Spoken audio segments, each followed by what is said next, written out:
before you think I am crazy, let's talk about this first. This was on TSN Radio. This was by Craig Button. This was with a conversation with other NHL analysts. This is not just me sitting here making stuff up out of nowhere. This was on the news, and this was on the media.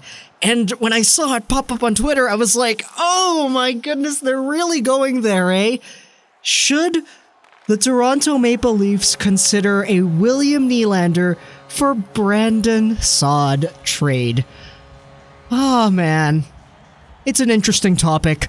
Let's delve into it. So, let's take a look at this from 2 points of views. Chicago, Toronto. You know Saad. Brandon Saad is the guy who's kind of on the downswing a little bit, but he has been rejuvenating his career little by little upon returning to the Chicago Blackhawks. He hit 30 goals once, he hit 20 goals a few times. That was also said on the broadcast, but his best days were mostly as a Columbus Blue Jacket, posting 2 straight 50-point seasons, one 50-point season with the Blackhawks.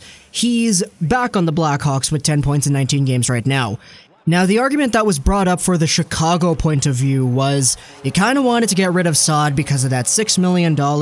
He's locked up for a long time, and you're not guaranteed the same player that got 50 points and 30 goals of years ago. Now, if you trade him away for William Nylander, who comes back, you can lock up Nylander long-term for, let's say, $7 million, $7.2 million, a little bit more than Brandon Saad. And Nylander is better than Saad. Let's just say that right now. It was also talked about on the broadcast, too. Imagine Nylander playing with a guy like Patrick Kane. Nylander with DeBrincat.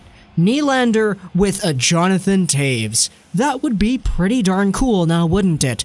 And sorry, I'll just correct myself. Not Patrick Kane, they're both right wingers. But imagine a power play with Nylander, Kane, Toews, DeBrincat, and Yoki Harju, whoever they have on the point, Keith, whatever. That would be cool. And the Chicago Blackhawks would be like, yeah, okay, cool. We can lock him up for long term, still get a contract that's quite beefy, but hey, the player's much better. And on the Toronto Maple Leafs point of view that was brought up on the TSN broadcast, they basically said, yeah, well, if Nylander's not going to play now, might as well trade him for something that could help you in the playoff run. By the time the playoffs come, you have Matthews, you have Marleau, you have Marner, all these really good players that are all in this team combining for a playoff run. Why not get rid of the guy that you're not using for a one-time shot of really going for it all? And Brandon Saad is a left winger who could play with Austin Matthews. That was brought up by Craig Button.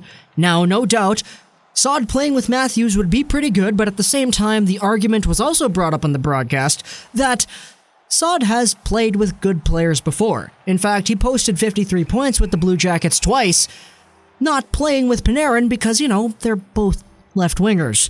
So, things aren't necessarily the ultimate guarantee here with Brandon Saad playing with Matthews. Saad's played with Toews before and all that, but things would be really cool because Saad would give that team the push that Nylander wouldn't, because Nylander, assuming he doesn't sign, assuming he gets traded, is not on the Leafs.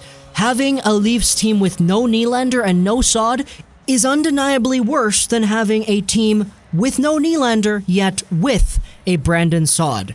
And there were a few more arguments brought up on the broadcast. Okay, yeah, people are always talking about trading Nylander for a defenseman. That's why I'm here to talk about trading him for a forward. But overall, I just don't know the headspace that would be required in order to think about this as the first choice.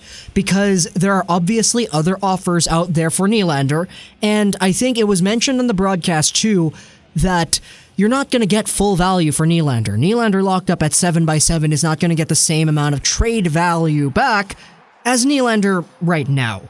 So I think it's fair to say that having a one-for-one trade, which is what I'm assuming, I think that's what they were talking about. They didn't add picks or anything. It's assumably one-for-one here. If it's a Brandon Saad for Nylander trade, of course, Chicago gets the better player, but Toronto gets the player that's here now and who's going to be here for a long time. And having a player of Brandon Saad's caliber, for this year at least, would be helpful to the team in some capacity, but overall, in my opinion, it's just completely ridiculous. You're not going to trade Saad for Nylander 1-for-1. That's not going to happen. Even under the circumstances that are here today, I don't think it's true. And I don't want it to be true. And I know it's a hypothetical brought up on TSN by Craig Button, but man, the Twitter reactions were very funny. And they were funny for a reason. People were reacting up in arms about this for a reason. And here I am, making a YouTube video about it, contributing to that reason all the more. I'm a terrible person. Hope you guys enjoyed this video plus the TSN Gaming, and bye.